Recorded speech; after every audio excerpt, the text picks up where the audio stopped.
The richest man in the world does not write code. He is not an engineer. He does not hold patents on the core technologies inside his most famous companies. He did not invent the electric car. He did not invent reusable rockets. He did not invent online payments. What Elon Musk did, and this is the part that gets left out of almost every version of this story, he saw other people's ideas and understood, before almost anyone else did, exactly what those ideas could become. And then, he refused to stop until they became it. The factory in Hawthorne, California, where SpaceX builds its rockets, used to make airplane parts. Musk did not design those rockets. His engineers did. What Musk did was pour much of his PayPal fortune, by his own account, down to the wire financially, into a company the aerospace industry said was going to fail. And then he pushed that company until it changed the cost of getting to space forever. Is that genius? Is that something else? Because the real story of Elon Musk is more interesting and more complicated than either the legend or the takedown. I'm Vanessa Clark. Let's dig deeper.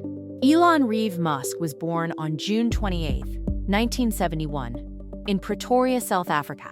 His father, Elon Musk, was a South African electromechanical engineer and property developer. His mother, May Musk, was a Canadian-born model and dietitian. The family was, by South African standards, very comfortable.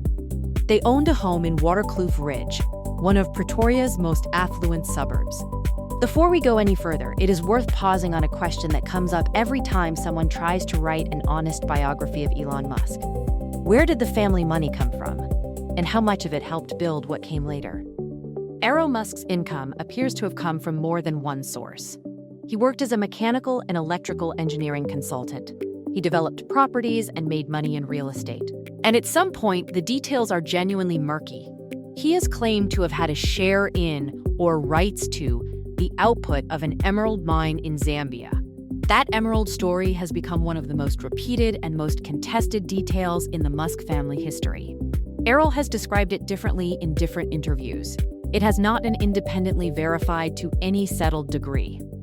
Elon Musk has said he gave Elon and Kimball some money to help start Zip2. Elon Musk has flatly denied receiving meaningful financial support from his father for his business ventures. The exact amount, if there was one, is disputed and has never been documented publicly in a way that settles the argument. Here is what the record does show clearly. Elon Musk's first serious wealth came from the Zip2 sale in 1999. The safest factual framing is this. Elon Musk's background gave the family a level of comfort and access that most South Africans did not have. The money that matters in this story came from what Elon did himself. Elon Musk has said publicly that he had a difficult childhood. His parents divorced when he was 9 years old. He is described being severely bullied at school. He has also described a painful and strained relationship with his father, whom he has called in interviews a terrible human being and someone who did horrible things. Elon Musk has disputed some of these characterizations publicly. Whatever the full truth of the family finances and family dynamics, one thing is not in dispute. The Musks had access to capital and opportunity that the vast majority of South Africans living under apartheid did not. That background did not make Elon Musk's later success inevitable, but it is part of the honest accounting of where he started. What appears consistent across the various accounts is this. Musk was a voracious reader from a young age, often finishing books faster than the library could supply them. And he has said he taught himself computer programming by age 10 from a manual. At 12 years old, he created a video game called Blastar, sold it to a computer magazine for $500, and got the code published. In 1988, at age 17, Musk left South Africa. He has said one reason was to avoid serving in the South African military. He traveled to Canada on a Canadian passport through his mother's citizenship. Musk spent 2 years at Queen's University in Ontario before transferring to the University of Pennsylvania, where he earned 2 undergraduate degrees, one in economics from the Wharton School and one in physics. He was admitted to a doctoral program in energy physics at Stanford University in California in 1995. He lasted 2 days.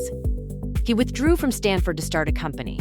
because, as he has put it, the internet was happening and he did not want to miss it. That decision, walking away from a Stanford PhD program in 1995, that turned out to be a good call. The company was Zip2, a web software company for newspapers that he co-founded with his brother Kimball. By their accounts at the time, they could not afford both office space and an apartment, so they slept in the office and showered at the YMCA. One note on the founding capital. Elon Musk has claimed he gave Elon and Kimball some money to help get Zip2 off the ground. Elon has denied that any meaningful support came from his father.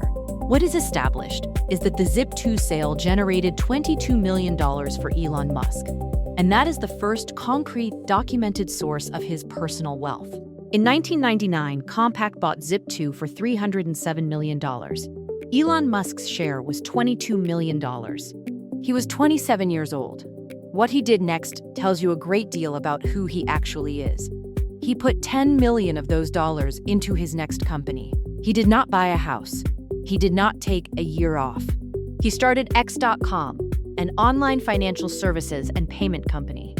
X.com eventually merged with a competitor called Confinity, and the merged company was renamed PayPal. In 2002, eBay acquired PayPal for $1.5 billion in stock.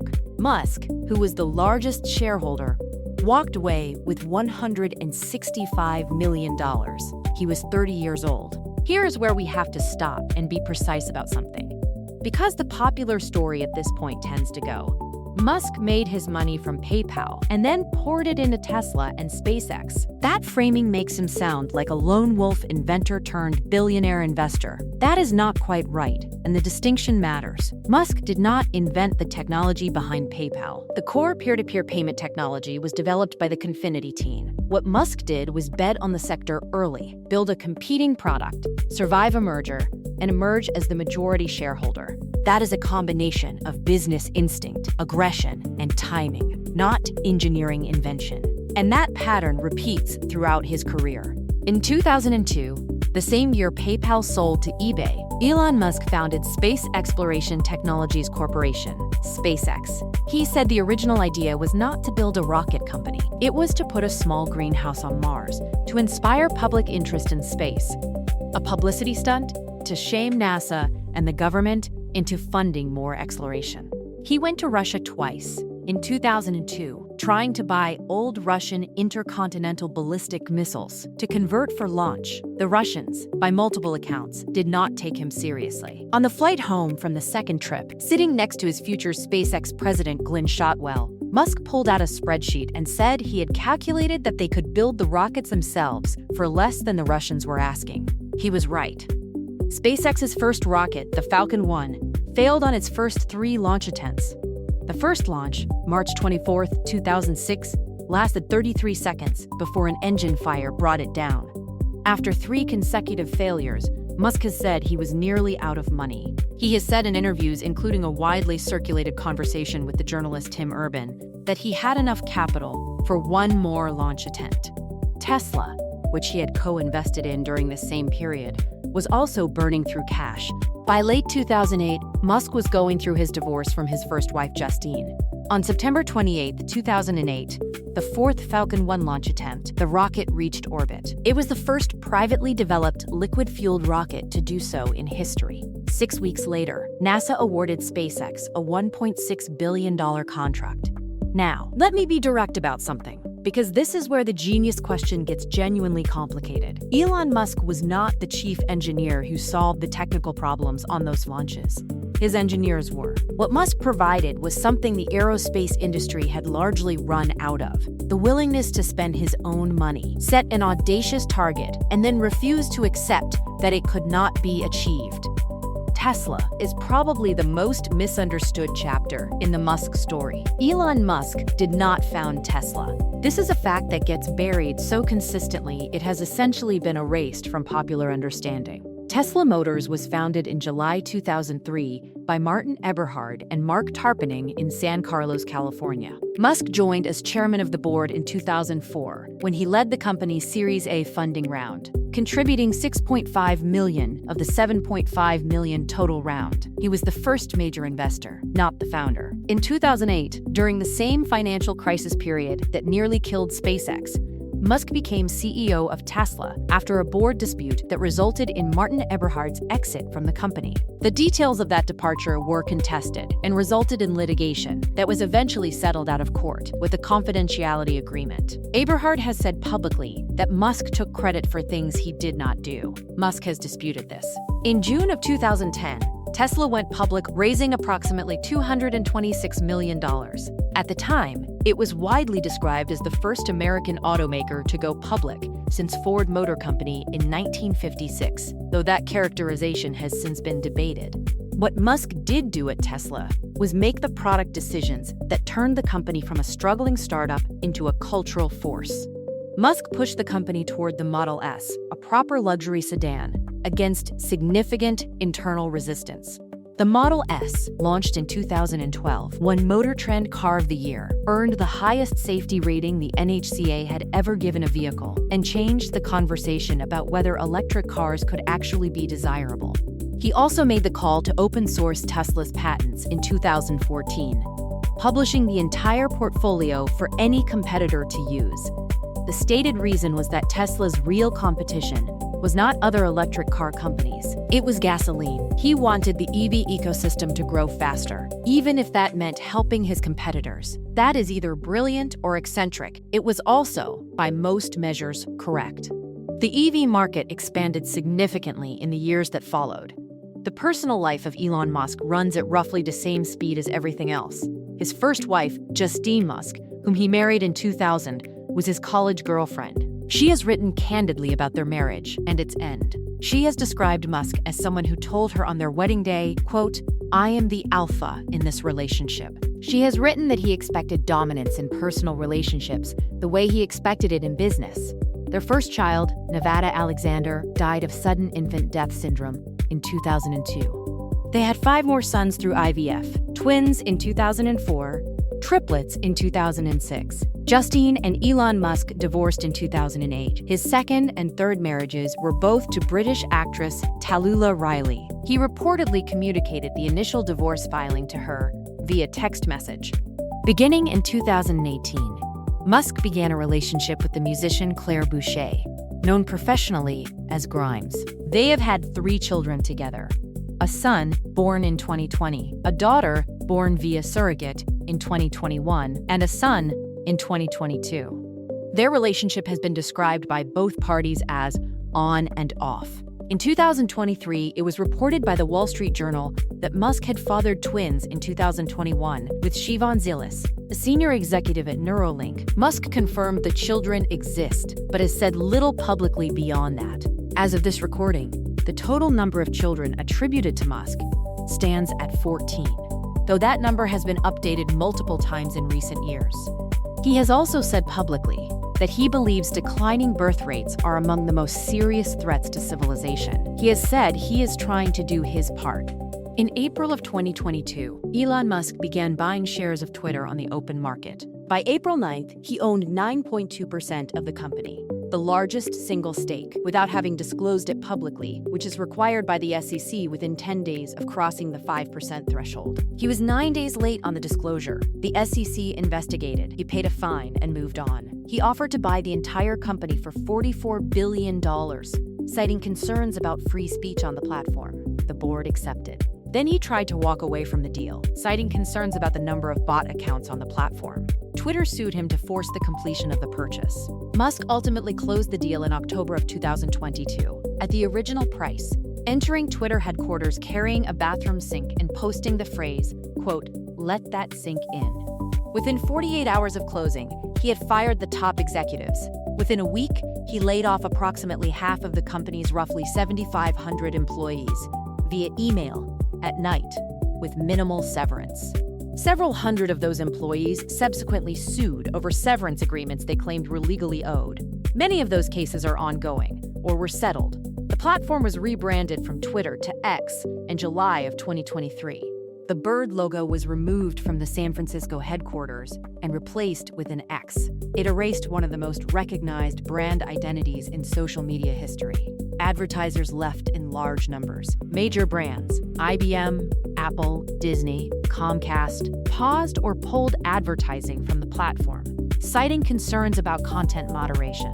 Musk publicly told departing advertisers, in terms that cannot be quoted directly in a family-adjacent program, that they could take their money and go. The company that Musk paid $44 billion for was valued by Fidelity Investments, one of its major shareholders, at under $10 billion within a year of the acquisition. Whether that valuation reflects reality or a temporary dip in a longer-term story is genuinely unclear. X has not gone public since Musk took it private, so the actual market value is unknown.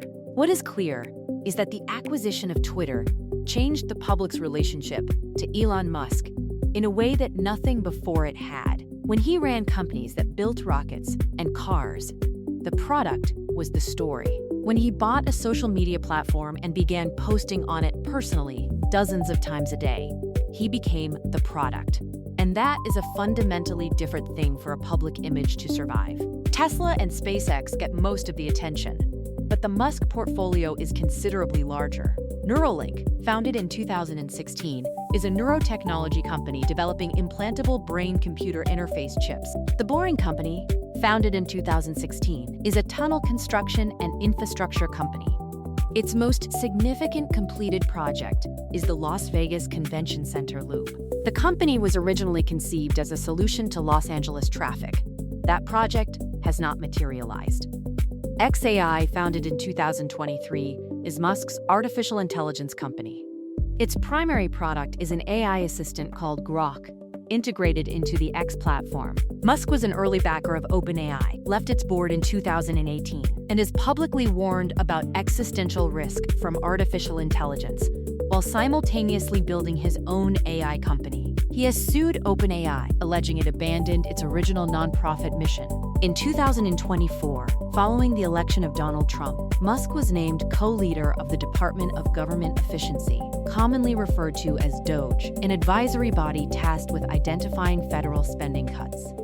DOGE is not a formal government department. Its authority, its legal standing, and the scope of its access to federal systems have been subjects of significant legal and political dispute. As of this recording, DOGE's activities are the subject of multiple active lawsuits. Elon Musk is, depending on the day and the stock market, either the richest or the second richest person in human history. His net worth has been reported as high as $340 billion. That number needs some unpacking. The majority of Musk's wealth is not cash. It is equity, primarily Tesla stock. When Tesla's stock price rose approximately 1,200% between 2019 and 2021, Musk's paper net worth grew from roughly $20 billion to over $300 billion in roughly 18 months. He did not earn that money in the traditional sense. The market decided his existing Tesla shares were worth more.